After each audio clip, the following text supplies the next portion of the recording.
मित्रों, नवरात्रि का त्यौहार चल रहा है। इन दिनों पूरे देश भर में एक आध्यात्मिक माहौल बना हुआ है। ऐसे में इसी कड़ी में हम लोग भी नवरात्रि के इस पावन पर्व को लेकर के हम लोगों ने भी माता जी के अखंड व्रत रखे हैं।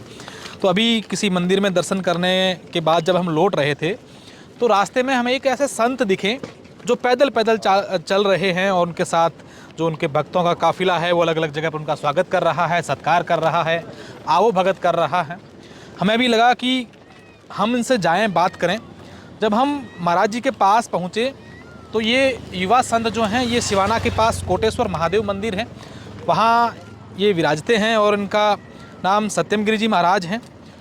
इनके बारे में जब जाना तो बड़ा अच्छा लगा, क्योंकि आज के दौर में हम लोग सनातन धर्म या किसी भी धर्म से जुड़े संतों के बारे में कई सारी बातें, कई सारी मिथ्याएँ, कई सारे ऐसे चीज़ें हैं वो सुनते हैं। इनसे जब जाना इनकी यात्रा के बारे में तो लगा कि ये देव दर्शन जो यात्रा कर रहे हैं वो 1200 किलोमीटर लंबी होगी। आज के इस दौर में 1200 किलोमीटर लंबी यात्रा, उनका उद्देश्य ये है कि हम तमाम उन मंदिरों में, मठों में, जो ऐसे आध्यात्मिक स्थान हैं वहाँ पर जाएं और उनको लेकर के लोगों में संदेश दें। महाराज जी से आज्ञा लेते हुए हम, क्योंकि आप जब पाद यात्रा करते हैं तो बहुत कम बोलते हैं, हमने बड़ा अनुरोध से इनसे जानने की कोशिश करेंगे कि महाराज जी सबसे पहले तो आपको प्रणाम, और एक सनातन धर्म में एक बड़ा धर्म प्रचार का संदेश दे रहे हैं, इसके लिए हम आपका साधुवाद भी करते हैं। क्या मैसेज देना चाहते हैं आज के यूथ को, और क्यों लगा आपको कि मुझे इस तरीके की जो हैं वो देव दर्शन यात्रा करनी चाहिए? देखिए, सबसे पहले तो मेरी ये अद्वैत पावन और पवित्र देव दर्शन यात्रा है। अद्वैत का शाब्दिक अर्थ में अगर आपसे समझना चाहूँ, अद्वैत का मतलब ये है कि आदि गुरु शंकराचार्य जी और भगवान दत्तात्रेय जो हमारे संन्यास परंपरा के इष्ट देव हैं, और हमारे योगेश्वर गोरखनाथ जी महाराज ने और आदिकाल से संतों ने और मुनियों ने एक अद्वैत का संदेश दिया है। संदेश ये दिया है कि जीव और ब्रह्म एक हैं। जीव और ब्रह्म, जीव और परमात्मा, आत्मा और परमात्मा में कोई भेद नहीं। एक भौतिक रूप से, ठीक के दृष्टिकोण से शरीर सबके अलग अलग हो सकते हैं। 84 लाख युवा हैं, शरीर सबके अलग अलग हो सकते हैं, लेकिन उसमें जीव और आत्मा जो परमात्मा स्वरूप हैं वो सब हर घट के अंदर परमात्मा, आत्मा और जीव एक है, जिसमें कोई भेद नहीं। केवल आवरण एक माया का आवरण है, लेकिन जब माया का आवरण हटता है और ज्ञान रूपी जब दृष्टि साधु को प्राप्त होती है तो हर जीव के अंदर परमात्मा का दर्शन करेगा, हर जीव के अंदर अपने गुरु की दिव्य दृष्टि से उस परमात्मा स्वरूप को मानेगा। तो यही कारण है कि अद्वैत, जहाँ द्वैत है आप और मैं, आप अलग और मैं अलग हूँ, लेकिन ठीक है शरीर, हाँ ये तो द्वैत हो गया। अद्वैत मतलब एक शरीर भेद हो सकता है, शरीर के अंदर जो परमात्मा है वो अलग नहीं। आप में भी वही है और मेरे में भी वही है जी, तो भेद किस बात का? तो इसलिए आपने इसका नाम भी अद्वैत रखा। अद्वैत क्यों आपके जहन में आया कि यात्रा करनी चाहिए, और क्या किस टाइप की आपकी यात्रा? देखिए, यात्रा तो समय समय पर, मैं तो मेरे एक आध्यात्मिक अनुभव के लिए यात्रा कर रहा हूँ। और हो सकता है मेरे जैसे आध्यात्मिक यात्रा करने से मेरे को जो अनुभव हुआ है,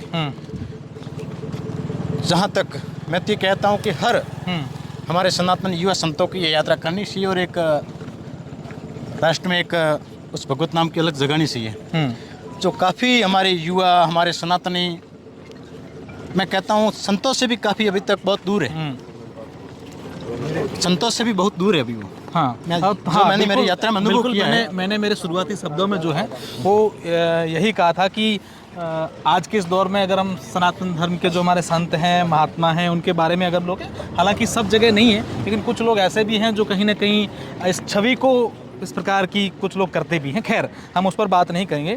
तो आपकी जो यात्रा है वो करीब 15 दिन हो गए हैं। कहाँ कहाँ आपकी यात्रा जाएगी और किस तरीके से लोगों में एक संदेश भी जा रहा है? देखिए, अद्वैत यात्रा का मेरा मुख्य उद्देश्य है, मैं कोई एक मठ या कोई एक आस्था केंद्र या कोई सामाजिक स्थान में जाकर के ये नहीं कि मेरी यात्रा मैं पूर्ण करूँगा।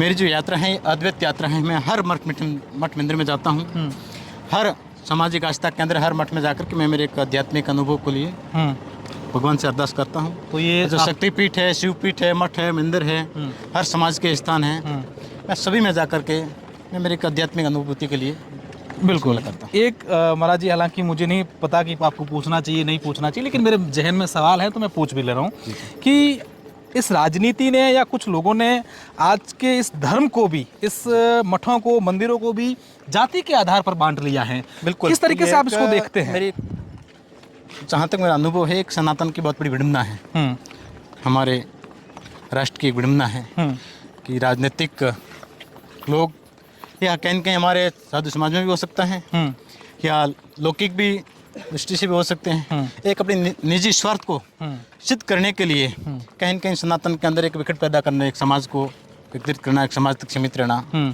या समाज के अंदर आस्था के रूप से किसी देवता को समाज से जोड़ना, या किसी मठ को समाज से जोड़ना, या कोई भी आस्था केंद्र को समाज से जोड़ना, ये एक सनातन की विडंबना है।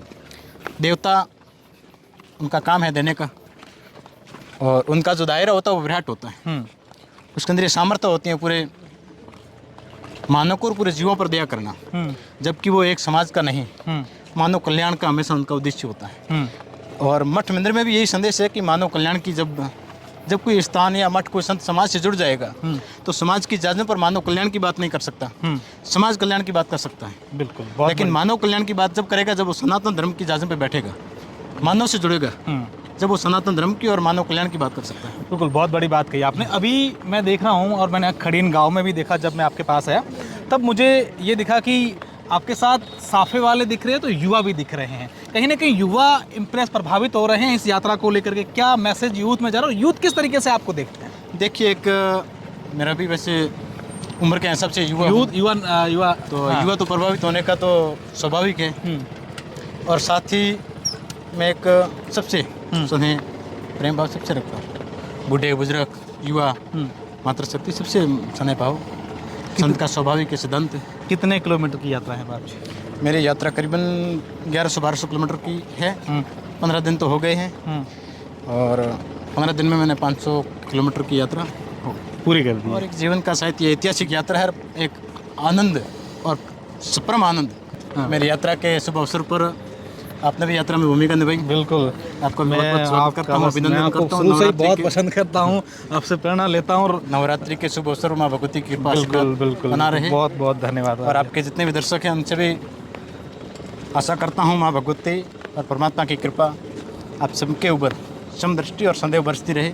इसी मंगल कामना के साथ आप भी कामना करें हमारी यात्रा शांति और बिल्कुल, हम सब कामना करते हैं कि आप इसी तरीके से युवाओं को मैसेज देते रहें। और कहीं ना कहीं साथ ही मैं एक विशेष रूप से वर्तमान समय में हमारे राजस्थान नहीं, भारत के वर्ष में काफ़ी जो युवा संतों की जो कार्य बढ़ रहा है, सभी मैं युवा संतों से एक निवेदन करना चाहता हूँ, पूज्य संतों से, कि आप भी इस यात्रा के माध्यम से आप भी समय पर अपने मठ से छोड़ करके यात्रा करें, देव दर्शन यात्रा के माध्यम से, या जो भी आध्यात्मिक रूप से जैसे धर्म का प्रचार हो, धर्म से जुड़ी हो, ऐसी यात्रा करके एक हर गली गली, मोहल्ले मोहल्ले, हर गांव के अंदर एक परमात्मा की अलग जगानी चाहिए। आनंद। बिल्कुल, बड़ा अच्छा लगा कि बाप जी से बातचीत करके और पूरी बात समझने के बाद मैं तो यही कहूँगा कि कहीं ना कहीं हमें आज के इस समाज को, आज के इस युवा पीढ़ी को, और आज के इस दौर में ऐसे युवा संतों से हमें प्रेरणा लेनी चाहिए। चाहे पद यात्रा करें या फिर समाज, एक संत में जो संत होते हैं, चाहे किसी धर्म में हो, उनका काम होता है कि अपने समाज में कैसे धर्म का प्रचार करें, जिस भी धर्म से आते हैं, कैसे लोगों का जो है आध्यात्मिक भाव है उसको बढ़ाएं। तो महाराज जी अभी खड़ीन से यहाँ निकल रहे हैं, सियानी जाएंगे, उसके बाद भाड़खा, उसके बाद जैसलमेर, बीकानेर के मंदिर हैं जो माता जी का, वहाँ इनकी पूर्णाहुति होगी। तो आप लोग भी महाराज जी से ज़रूर दर्शन कीजिएगा, मिलिएगा। आज का सफ़र जो है महाराज जी के साथ हम यहीं पूरा करते हैं, और उसके बाद ऐसे और कई सारी चीज़ें दिखाएं जिससे अलग अलग जगहों में अलग अलग लोगों के माध्यम से प्रेरणा जाए। बहुत बहुत